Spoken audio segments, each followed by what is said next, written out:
اعوذ باللہ من الشیطان الرجیم، بسم اللہ الرحمن الرحیم۔ شروع اللہ کے پاک نام سے جو بڑا مہربان اور نہایت رحم والا ہے۔ سورہ نساء مدنی صورت ہے اور اس میں 176 آیات اور 24 رکوع ہیں۔ یہ صورت حضرت محمد مصطفیٰ صلی اللہ علیہ وآلہ وسلم کے مدینہ منورہ ہجرت فرمانے کے بعد کے ابتدائی سالوں میں نازل ہوئی اور اس کا اکثر حصہ جنگ بدر کے بعد نازل ہوا تھا۔ یہ وہ وقت تھا جب مدینہ منورہ کی نوزائیدہ مسلمان ریاست مختلف مسائل سے دوچار تھی۔ زندگی کا ایک نیا ڈھانچہ ابھر رہا تھا جس کے لیے مسلمانوں کو اپنی عبادت کے طریقوں اور اخلاقی اور معاشرت زندگی سے متعلق تفصیلی ہدایات کی ضرورت تھی۔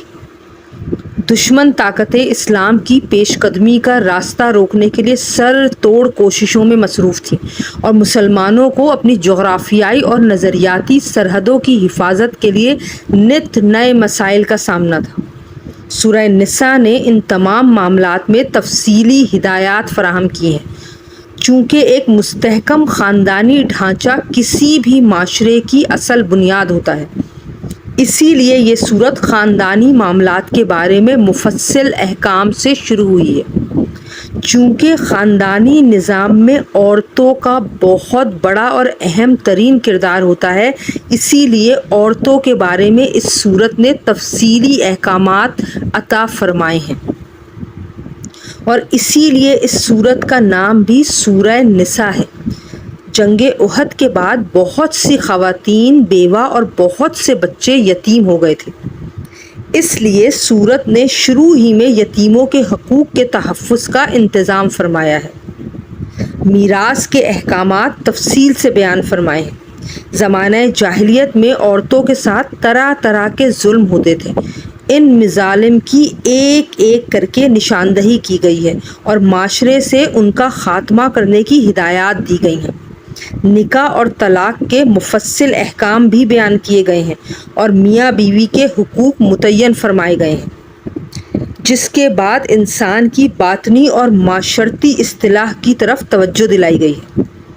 مسلمانوں کو عرب کے صحراؤں میں سفر کے دوران پانی کی شدید قلت پیش آتی تھی، لہٰذا اس صورت میں تیمم کا طریقہ بھی بتایا گیا ہے۔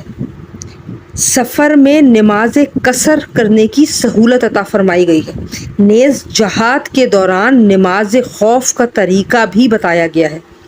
مدینہ منورہ میں بسنے والے یہودیوں نے حضرت محمد مصطفیٰ صلی اللہ علیہ وآلہ وسلم سے معاہدہ کرنے کے باوجود مسلمانوں کے خلاف سازشوں کا ایک لمبا سلسلہ شروع کر رکھا تھا۔ اس میں ان کی بدعمالیوں کو بھی واضح طور پہ فرما دیا گیا ہے اور انہیں راہ راست پر آنے کی ترغیب دی گئی ہے۔ اس کے ساتھ ساتھ عیسائیوں کو بھی اس خطاب میں شامل کر لیا گیا ہے اور انہیں تثلیث کے عقیدے کے بجائے خالص توحید اختیار کرنے کی دعوت دی گئی ہے۔ اس کے علاوہ سیاست اور حکمرانی سے متعلق ہدایات آئی ہیں۔ منافقین کی بدعمالیاں بھی واضح کی گئی ہیں۔ جہاد کے احکام بیان کر کے منافقین کی ریشہ دوانیوں کا پردہ چاک کیا گیا ہے۔ قتل کی سزائیں مقرر فرمائی گئی ہیں۔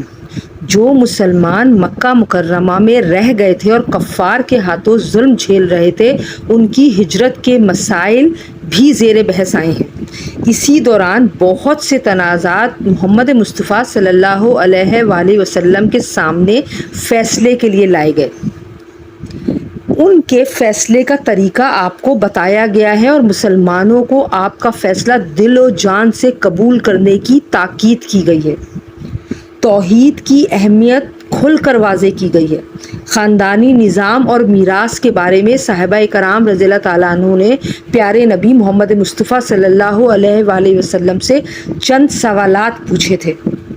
ان سوالات کا جواب دیا گیا ہے۔